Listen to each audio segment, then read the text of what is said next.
Whoa, it's been a while since I've done a video. Guys, it is absolutely disgusting hot outside today. It is so goddamn gross. Actually, in this room too, it's pretty gross. It's borderline too hot for crested geckos in this room, actually. And the back room is even worse. It is brutal. Hopefully this hot spell only lasts a day. Anyways, so we're right in the thick of hatching season, and as you can see here, we got a bunch of crested geckos. We actually even have some gargoyle geckos that have hatched out. And there are going to be ball python hatchlings at the end of this video, so if you guys like that, stay tuned.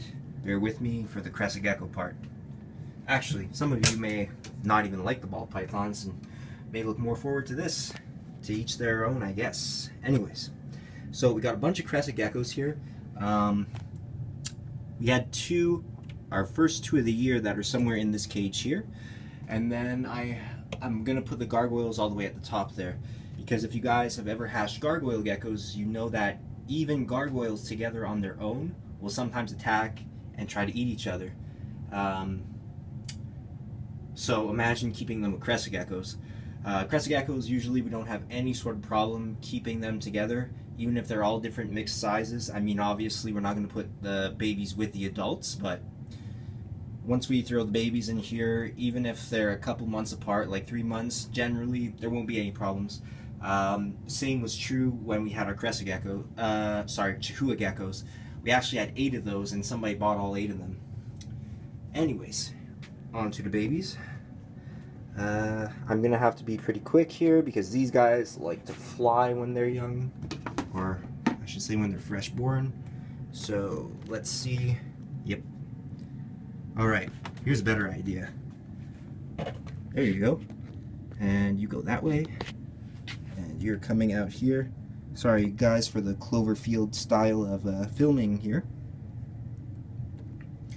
That one's there. We got another little dude here. Here. I love gargoyle geckos because these guys are slow. I mean, right from when they're born, they're pretty slow moving. Watch it fly out now that I said that.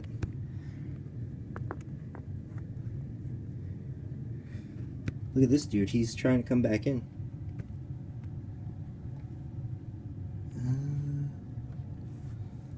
Hold on, gotta make sure he's not at the bottom of the bin now.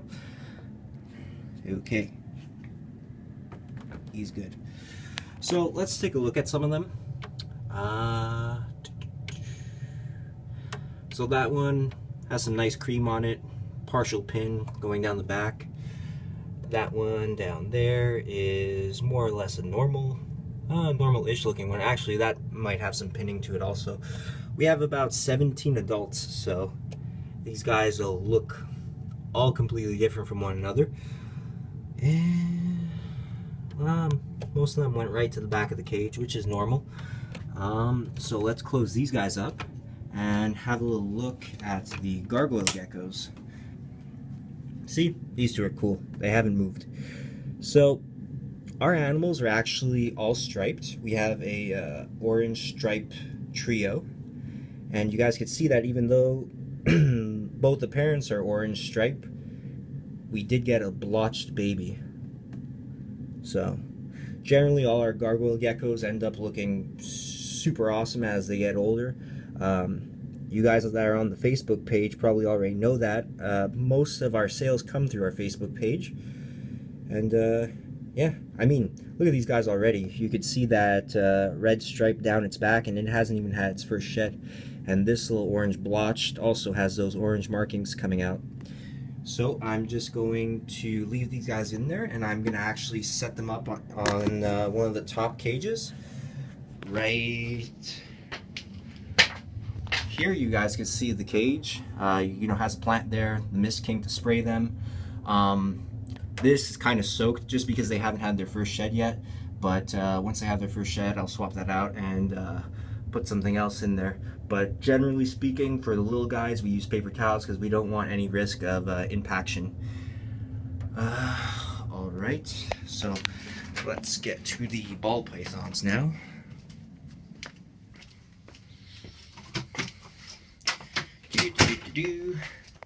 Okay, so the first pairing Actually, we had no idea what the first pairing was. That's why all our clutches are pretty exciting, guys, because we have no idea what we're getting. I was in school. Joseph was working like all kinds of hours a week. So, yeah, we paired a couple animals right at the beginning of the season, and we kind of forgot what we did. So this ended up being our Enchi girl that laid these eggs. And yeah, pleasantly surprised that it appears that our pastel mochi that we produced 2 years ago actually sired this clutch. Let's see if we could show you him. I believe he's in the top page.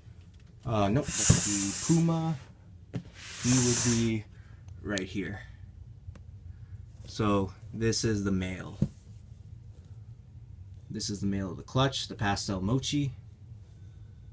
I'll actually show you guys the female, his sister. She's actually a lot nicer and a better example of a pastel mochi, which if you guys didn't know, that is a pastel Mojave Enchi. And his mother, or her mother and his mother, is actually right down here, this Mojave female. So we got the grandmother to these kids over here. Actually, we even have the grandfather, the pastel Enchi as well. So not a big clutch, only 4 eggs. And let's see what we got here. I'll sit down on the ground. Okay, so right here. Now, obviously, you know, again, we didn't really like plan any of these pairings out too well, but obviously in this clutch, what we would have wanted to get is a pastel Super Enchi Mojave. So this right here, this is a regular Enchi. It's funny, the odds of us hitting a super mochi, and the super again is going to be for the Enchi, not the Mojave or the pastel. The likeliness of us hitting just a regular Enchi was basically the same thing as us getting a pastel Super Enchi Mojave, I believe. Yeah. So there's that guy. And then we have this here, which is just, you know, your typical pastel Enchi. So at least everything in the clutch is Enchi. No normals. And no regular pastels. To tell you the truth, at this point in the game, I don't know what's worse, to get a regular pastel or a regular. And this right here is a pastel mochi, I believe. It is possibly just a mochi. The reason why I think this is because there's not too much. Here, let me focus that in a little bit better. The reason why I think this is there's not a lot of blushing on the head of this animal, but there is a lot of blushing on the sides. So I guess we'll have to see after the shed what it ends up being. But if this is a pastel mochi, then we're pretty sure this may actually be a super pastel mochi. So Super Enchi pastel. Sorry guys, the video got cut there. I have a lot of songs on my phone, about 700, and yeah, apparently I had ran out of storage. Anyways, let's continue from where I left off. So I thought this one had escaped during all that commotion with my phone running out of memory. Anyways, yeah, so we're pretty, if this is in fact a pastel mochi, we're pretty sure that this one could be our pastel Super Enchi Mojave. And of course, being very shy right now, let me just set the phone down, see if we could see the head. Because to tell you the truth, I look at this, whoa, there you go.